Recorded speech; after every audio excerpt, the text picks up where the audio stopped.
Bonjour tout le monde, donc une petite vidéo pour revenir sur l'actualité du Covid selon un format que je pratiquais pas jusqu'ici, à savoir plutôt une revue de presse, un état des lieux de ce qui se passe ces derniers temps avec mon point de vue et aussi en lien avec l'expérience que j'ai pu avoir à droite et à gauche des événements. Bon déjà un petit mot sur ce que j'ai vécu cet été puisque j'ai pas repris la parole là-dessus depuis. Et ce que je vis en région parisienne comparativement.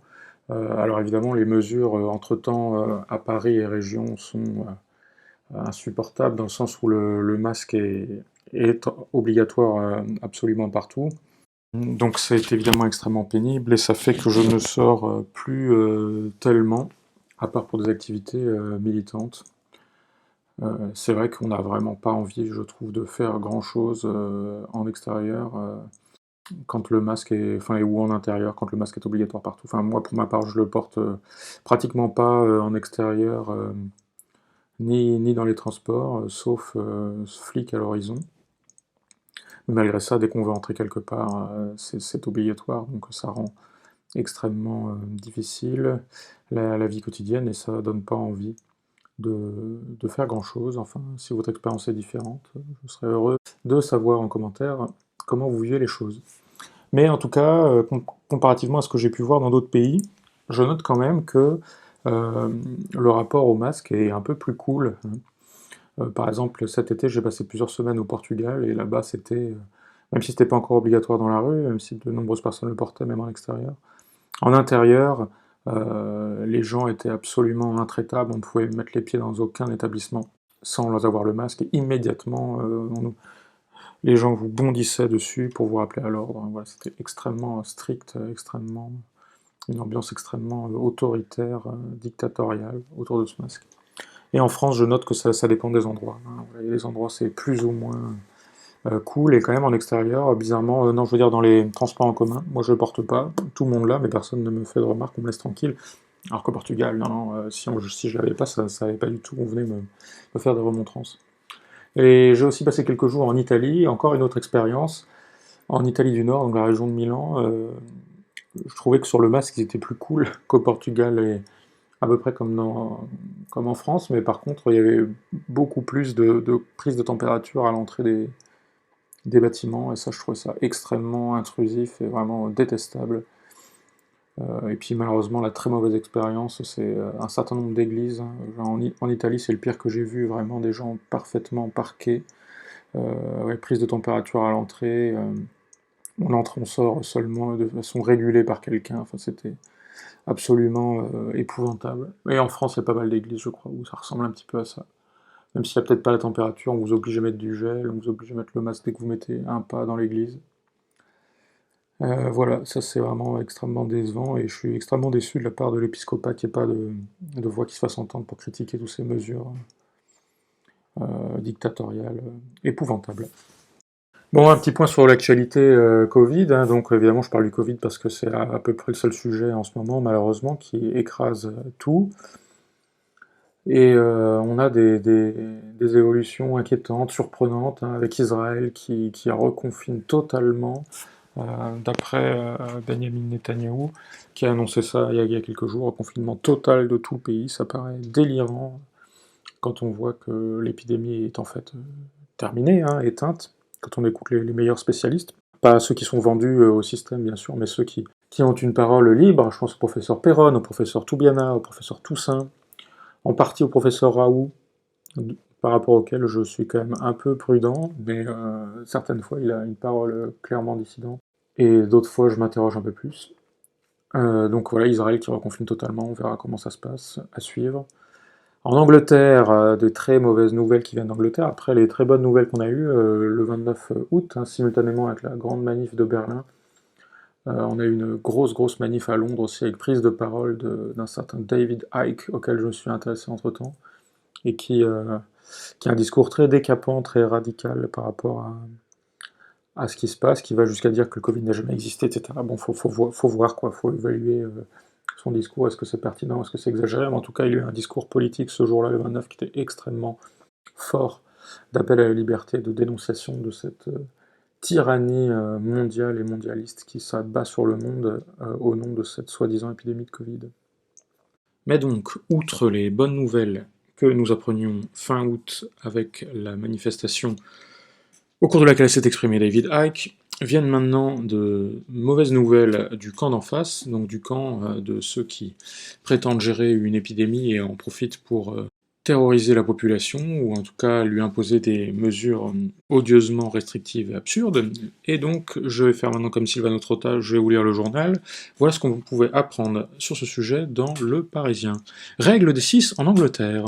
À partir de lundi, il est interdit de se réunir à plus de 6 personnes issues de foyers différents en Angleterre, mais pas dans les autres provinces du Royaume-Uni. Cette restriction s'applique à l'intérieur comme à l'extérieur, à l'exception des écoles, lieux de travail, des mariages ou funérailles. Mardi, ce sont toutes les rencontres entre amis ou familles qui seront interdites à Birmingham, la deuxième ville la plus peuplée du Royaume-Uni, selon une décision des autorités locales. Les habitants peuvent toujours se rendre dans les cafés, restaurants ou magasins, mais ne peuvent rencontrer d'autres personnes de foyers différents. Alors cette règle des 6 rejoint la thématique de la bulle sociale, dont il a aussi été question en France, et on pourra se référer à cet égard à cet article de France Info. Donc la bulle sociale, hein, qui consiste à interdire aux personnes ou aux foyers d'avoir des contacts avec plus d'un certain nombre de personnes, et donc en Angleterre, c'est actuellement 6, en Belgique ils sont en train de passer à 5, et bien cette mesure menace évidemment également d'être introduite en France. Hein. France Info nous dit cette stratégie fait réfléchir en France. Hein. Voilà, donc peut-être que bientôt on va nous annoncer qu'en France on n'aura plus le droit, chacun d'entre nous, d'avoir de contacts, c'est-à-dire de rencontrer en présentiel, comme on dit, en personne, physiquement, plus de 5-6 personnes. Vous imaginez le truc. On a également des nouvelles qui viennent d'Autriche avec des perspectives de reconfinement régionaux, et en tout cas des mesures qui se durcissent au nom d'un soi-disant rebond. Donc là je renvoie aux prises de position de certains porte-parole du FPE il y a déjà plusieurs mois, qui remettaient fortement en cause évidemment le récit médiatico-politique sur le Covid-19, et j'attends de voir si ils se font de nouveau parler d'eux par rapport à ce qui se dessine. Ensuite, en France, malgré le discours vide de Castex vendredi dernier, ça devait être le 11 septembre, on a des nouvelles mesures qui s'annoncent extrêmement répressives et liberticides, notamment en Gironde, la région de Bordeaux, où le nouveau maire écolo, qui a l'air d'être également un ennemi des traditions chrétiennes puisqu'il veut interdire le sapin de Noël, eh bien, est prêt à collaborer avec ces mesures qui visent à interdire les rassemblements privés. Hein, on parle des mariages, baptêmes et rassemblements entre amis. Donc voilà, des mesures extrêmement privatives des libertés individuelles, qui s'annoncent en Gironde, et si rien n'est fait, elles risquent d'être mises en place. J'entendais un préfet, je crois, et annoncer ces restrictions de liberté au nom d'un fantôme, puisqu'il n'y a plus d'épidémie, hein, comme le disent les médecins les plus sérieux et qui ont la parole libérée en France, mais je renvoie également aux médecins allemands auxquels j'ai déjà fait allusion plusieurs fois, qui disent exactement la même chose, hein, ils sont très nombreux. Par exemple, ceux qui sont réunis autour du ACU, hein, Außerparlamentarischer Untersuchungsausschuss, commission d'enquête extra-parlementaire sur le Covid-19, et qui disent bien que l'épidémie est terminée, voilà, qu'il n'y a pas lieu d'être inquiet, et que tout ça est monté en épingle par les médias, les politiques, pour imposer des mesures en dépit du bon sens, mais avec des objectifs politiques, certainement. Donc voilà, à Bordeaux, situation extrêmement inquiétante. Et certains articles paraissent actuellement qui nous informent également sur la progression du projet vaccinal. Voilà, le vaccin commence à être annoncé pour début 2021. J'ai lu ça sur BFM TV, notre ami Bill Gates qui dit que le vaccin pourrait être prêt dans le premier trimestre de 2021. Tenez-vous bien, c'est tout bientôt, dans quelques mois. Et ce vaccin risque évidemment d'être rendu obligatoire. On entendait également Olivier Véran, interrogé par quelqu'un devant des journalistes sur l'obligation vaccinale, qui ne se prononçait pas, ni oui ni non, donc en tout cas c'est pas non. Hein. Et donc on voit bien se profiler une potentielle obligation vaccinale, au moins pour certains. Donc quelque chose d'extrêmement inquiétant. Bon, à propos de ce vaccin, on entend beaucoup de choses, beaucoup de théories. notamment par des gens qui savent ce dont ils parlent, hein, des gens qui sont des médecins, des spécialistes des questions épidémiologiques ou également des vaccins. Je pense par exemple au professeur Wolfgang Wodark et à l'interview que je me suis donné le mal de sous-titrer. N'hésitez pas d'ailleurs à faire connaître cette vidéo si elle vous a intéressé. Je trouve qu'elle a fait beaucoup trop peu de vues malheureusement par rapport à l'intérêt qu'elle représente. J'en dirais peut-être pas autant de tout ce que je fais, mais toutes les vidéos que j'ai fait, mais celle-là je pense qu'elle valait vraiment le coup. Donc plusieurs théories sur les vaccins, donc j'en rappelle les principales, de celles qui ont retenu mon attention. Hein. Donc le docteur Wodak parlait notamment du fait qu'il s'agit, quand je dis le vaccin, je parle du vaccin de l'OMS et de Bill Gates soi-disant contre le Covid-19, avec notamment l'idée que ce vaccin interviendrait dans l'ADN. Hein, voilà, le vaccin qui est prévu et dont l'usage pourrait être rendu obligatoire serait un vaccin à ARN qui modifierait l'ADN humain. Donc premier point à retenir. Et alors ensuite, contrairement à mon premier réflexe qui était de rejeter cette théorie comme une élucubration, et c'est notamment ce dont on parlait le docteur Tal Schaller, qui dit des choses intéressantes, mais dont je me méfie aussi, qui par certains aspects me fait penser à un illuminé, même s'il dit aussi des choses intéressantes. Et c'est aussi ce que disait le bras droit du général Petit-Demange, voilà, Monsieur Chaumont, hein, avec sa vidéo choc alerte au vaccin. Eh bien, le vaccin, donc également selon les dires du docteur Wodarg, hein, qui me fait l'impression de quelqu'un de tout à fait sérieux, et qui a travaillé pour l'OMS, hein, je le rappelle, le vaccin contiendra des nanoparticules hein, qui permettraient de connecter la personne qui le reçoit à Internet à travers la 5G. Alors ça paraît sidérant, mais c'est vrai que j'ai retrouvé cette information dans bien des endroits, et notamment dans les propos de ce médecin allemand, hein, qu'il y aura effectivement dans ce vaccin, et apparemment il y a des documents là-dessus qui sont fiables, hein, je renvoie à la vidéo de Monsieur Chaumont, comme quoi il y aura des nanoparticules qui permettraient d'être repérées par satellite ou par des technologies utilisant les ondes. Hein. Voilà, donc pour un aspect extrêmement inquiétant de ce vaccin. Mais par rapport aux théories que je voulais évoquer ici, celle qui a le plus retenu mon attention, et qui pourrait aller jusqu'à me faire penser que ce serait peut-être là la raison ultime, hein. Je vous invite à réfléchir là-dessus, je ne dis pas que j'ai de preuves par rapport à ça, mais j'invite à réfléchir là-dessus, est-ce que la raison ultime du vaccin ne serait pas en lien avec le projet de remplacement de l'argent liquide par une monnaie virtuelle ou crypto-monnaie dont le gouvernement mondial, qui existe déjà à l'état d'ébauche au moins, voudrait inonder la planète, hein, remplacer toutes les monnaies par une monnaie strictement virtuelle, c'est-à-dire sans aucun référent dans la réalité, que ce soit ni du papier, ni de l'or, ni quoi que ce soit, mais simplement des séries de chiffres, et à l'aide de laquelle on pourrait payer avec soit un terminal électronique, soit, pourquoi pas, une puce infracutanée, si on venait à en être équipé, par exemple, au cours d'une injection. Bon, là, je ne peux pas dire que j'ai des preuves à apporter, mais j'ai recoupé plusieurs informations qui m'ont fait penser que ça pouvait être potentiellement la vraie raison d'être d'une vaccination obligatoire si elle venait à être introduite. Renseignez-vous sur le sujet, et je vous renvoie tout particulièrement à une vidéo de la chaîne allemande, désormais traduite en français, Klagemauer TV, et en français c'est Klagemauer TV français, je vous mets le lien en description de cette vidéo. Il y a une ou deux vidéos qui méritent vraiment le détour sur cette chaîne, sans compter les autres. Hein. Ils en publient régulièrement, malgré les persécutions dont ils font l'objet sur YouTube. Dernier sujet, je parlais tout à l'heure de la bulle sociale que veulent introduire les gouvernements, et j'ironisais récemment sur Twitter en disant que la bulle sociale risquait de leur péter à la gueule.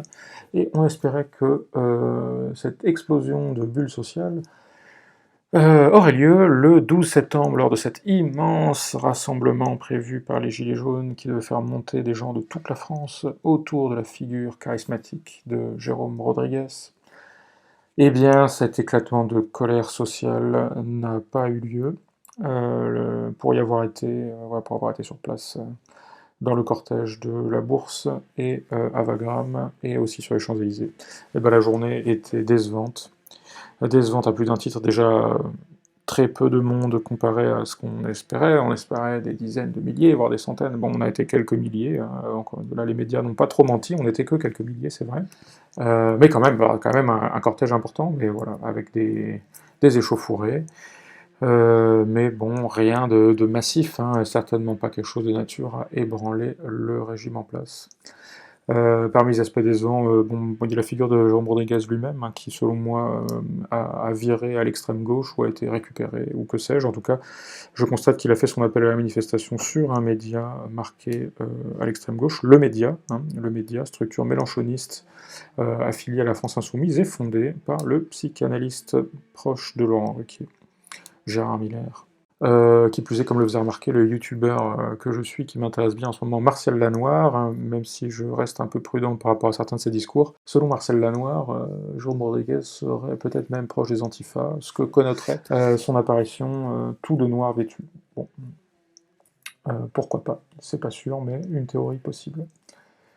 En tout cas, comme je le disais, il y avait énormément d'Antifa hein, sur le rassemblement à Wagram, vraiment plusieurs centaines d'Antifa, je dirais, qui ont foutu un bordel noir, qui ont encore une fois fait des détériorations qui salissent le mouvement, voilà, qui ont pourri la manifestation de leur slogan d'extrême gauche.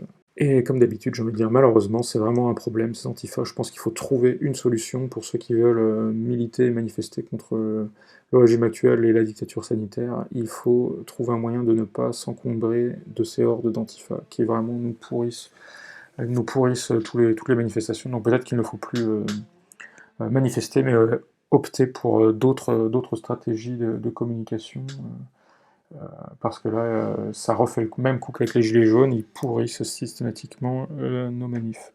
Bon, il y a évidemment l'épisode de Bigard chaluté qui est regrettable, hein. Moi j'ai de la sympathie pour Jean-Marie Bigard. Il aura peut-être pas dû comme ça se couper du mouvement, même s'il a essayé de revenir sur ses pas juste après.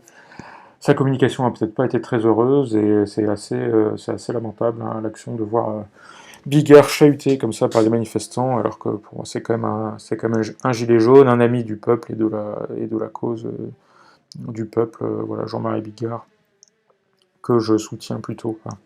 Donc épisode regrettable. Et donc dernière chose à noter, ben, il y avait un dispositif policier absolument considérable. Hein, donc déjà sur le cortège de la Bourse, on était complètement encerclés de CRS, hein, comme toutes les dernières manifs de Gilets jaunes que j'ai vues, complètement encerclés.